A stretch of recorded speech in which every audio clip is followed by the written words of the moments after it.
Welcome back. Today, our deep dive content is provided by the Buddha Charity Association of Australia. It feels like we are about to climb a conceptual Everest. The journey starts at a point we might still grasp the idea of wish fulfillment. But as we ascend, the scenery becomes increasingly subversive to our perception of reality. By the time we reach the peak, it is said one can witness the entire universe within a single pour of a strand of hair. The core question is, what is the ultimate power? Let's take this step by step to see how this path is traversed and what revelations it holds for our ordinary lives. That is a very fitting metaphor. The text we are analyzing is indeed a dialogue regarding the states of bodhisattva cultivation in the Avatamsaka Sutra, the Flower Adornment Sutra. It leads us from the supernatural power of manifesting things with a single thought, all the way to the realm of displaying countless worlds within a single pour. Most importantly, it reveals the core mindset required behind it all. From the foot of the mountain, the hierarchy of power. Let's start at the base. The dialogue begins with a concept called the sovereign supernatural power of one thought without effort. Just the name sounds incredibly powerful. Without effort, meaning you don't have to do anything. A single thought accomplishes everything. To help us understand, the text uses a clever analogy by grading the way we acquire things. Yes, this hierarchy is fascinating. It is like a ladder, the bottom rung. Most of us, if we want to eat, we have to cook it ourselves. A step up, people with great blessings. They can buy what they need, saving the trouble of labor. Higher still, like ancient monarchs, others prepare the very best and present it to them. Beyond this, those who use the power of mantras or spells to achieve their goals. To most people, that sounds like the pinnacle of life. Haha, for an average person, perhaps, but the text says this is far from ultimate. All those levels still require doing something. They require a medium. The very top of this ladder is our theme, sovereign power in a single thought. Just a thought is enough. It is pure and direct, without any intermediate process. But isn't this standard a bit too strict? To us mortals, just moving a finger to make something happen would already be a miracle. Why does the text distinguish between these states so minutely? What is it trying to emphasize? That gets to the heart of it. The text gives the example of a tree spirit named King Shali. By simply raising his right hand, water and food flow endlessly from his fingertips. That is impressive. It is. But the text critiques it as not ultimate. Why? Because the power is cultivated through his hand. He is still dependent on the physical action of raising his hand. I see. That means his power still has a source-based limitation. So the text is emphasizing the purity and freedom of the power. Higher levels must move beyond these constraints. Exactly. The text says Bodhisattva Ksitigarbha. When he wishes to give, he doesn't even need to be physically present. Only by a single thought. Everyone in a vast assembly from the Buddha to every attendee receives exactly what he intends to give. Equally, this transcends physical mediums and spatial limits. The top of the peak, information aggregation versus physical creation. That's already hard to wrap one's head around. But what about the state of a Buddha? That must be the summit. Indeed, in the Buddha's realm, a single thought can manifest an entire world, including all the sentient beings within it. Wait, this brings up a crucial question. How is this different from the traditional concept of creation? Is it building from scratch? This is a particularly interesting point. A Buddha's manifestation is not creation from zero. It's more like an ultra-efficient aggregation of information. Information aggregation. Yes, within a single thought. The Buddha aggregates sentient beings from 10 directions who share similar karma, collective karma, and allows them to manifest together as a world. It is a reordering of order, rather than a clumsy physical manufacture. So when the text mentions that in some myths, creating humans requires molding clay and breathing life into their mind considers this clumsy and low level, it's not criticizing the deity, but comparing to different logics of creation. Exactly, it's comparing the efficiency of information aggregation versus physical synthesis. From this perspective, physical making is even less efficient than the tree spirit moving his finger.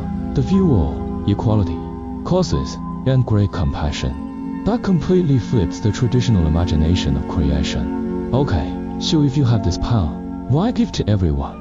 Why not just focus on the Buddha? What is the motive? This touches on the true engine of this power. There are three core concepts. The mind of equality, In the realm of a bodhisattva, sentient beings and Buddhas are fundamentally equal. No one is more important. No one can be ignored. They view all beings as their only child. Causes and conditions. The text emphasizes that nothing arises alone. Things manifest through conditions. If you want to help or liberate someone, you must first establish a connection with them. Without this link, even if the Buddha stood right in front of you, you might not even see him. Great compassion. The text quotes the Upper Sakasila Sutra, stating that great compassion is the fundamental cause for the body mind, the aspiration for enlightenment. Why is compassion the fuel? Shouldn't we just focus on the perfect Buddha? Because the Buddha is already beyond suffering. It is difficult to give rise to deep, authentic mercy toward a being who is already perfect. But sentient beings are truly, constantly struggling in pain. Only by facing real suffering can your compassion be fully ignited. Therefore, the text says, the true training ground is not in the heavens, but among sentient beings, beyond physics, the universe in the pool. We've talked about power and mindset, but now the text challenges our basic perception of physical reality. It stretches the scale beyond imagination. Yes, we are now climbing the jagged cliffs of this conceptual mountain. This state is called sequentially establishing unspeakable world within a single pool. My brain is not an arm. What does that even mean? Simply put, it means establishing countless worlds in order within the pool of a single hair on one's body. And it doesn't stop there. The Bodhisattva then carries this universe in port to all Buddha lands to show the beings, so they too can learn this wisdom. I can imagine the students' reaction. They were completely stunned. They felt so small, less than a microbe in a Bodhisattva's pool. All the things we worry and obsess about don't even amount to a single pixel in that grand perspective. That's interesting. It's not just low self-esteem, it's a scale calibration. Like seeing a photo of the Milky Way and realizing how tiny Earth is. That shock brings a sense of release. Precisely. And that is the true meaning of inconceivable. Inconceivable means your logical mind short circuits. Indiscussable means language cannot describe it. When you encounter a state you can neither think through nor speak of, you have touched a reality beyond daily experience. The path, turning things versus being turned by things. So what does this all point to? Is it a philosophical thought experiment? Or is there a path to realize it? If the core problem is that we've mistaken who we are, confusing our bodies and thoughts for self, is the solution finding the true self? The text uses the Surangama Sutra to answer this. It points out 8 characters that define our failure. Deluded about self as an object, losing the original mind, being turned by things. Being turned by things is so real. If I leave the house and see my phone has only 10% battery, my whole mood is turned by that little device. I forget what's actually important.